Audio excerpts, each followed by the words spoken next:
চোখের সামনে 5 কেজি দুধ যদি নষ্ট হতে দেখেন তাহলে আপনি কি করবেন? ছানা হয়ে গেলে কি সব দুধগুলো ফালিয়ে দিবেন? কখনোই না।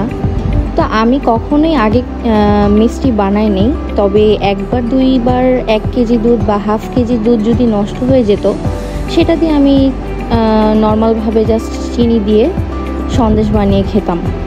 বাট এইবার বাবুর জন্য যে এই দুধগুলো রেগুলার ওর বাবা আনে, আর যেখান থেকে আনে তো গাড়ি দিয়ে আনার সময় হয়তো প্রচণ্ড গরমে দুধগুলো নষ্ট হয়ে গেছে। তো খুবই খারাপ লাগলো, বাট এটা তো আর ফেলে দেওয়া যাবে না, কারণ টাকাও খরচ হয়েছে আর এতগুলো দুধ।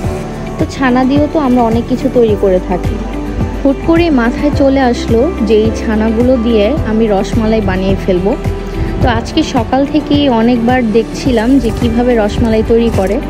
তো আমার চেষ্টা কিন্তু প্রতিবারই ব্যর্থ হয়ে গেছে, কারণ দেখেন আমি যেভাবে ইউটিউবে দেখেছি ঠিক সেমভাবেই করতে গিয়েছিলাম, বাট সব কিছুই কেমন যেন উল্টো পাল্টো হয়ে যাচ্ছে।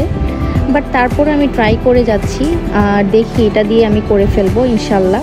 তো দুধ কিন্তু এরপরে যখন যেটা আমি জাল দিব, এই যে প্রাণ দুধ এনেছিলাম, তো ওর বাবা আর কি এনে দিয়েছিল, কারণ দুপুরবেলায় সব দোকান অফ ছিল। তো প্রাণ দুধটা নষ্ট ছিল, এটা আমার একটা ব্যাড লাক।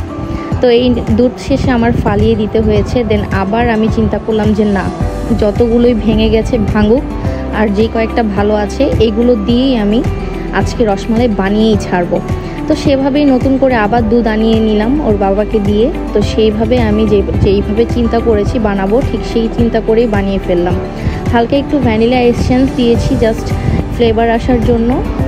তো ফাইনালি পরিবেশন করার পরে আলহামদুলিল্লাহ অনেক বেশি মজা হয়েছিল। তো ভিডিওটি এই পর্যন্তই, ভালো লাগলে লাইক করবেন।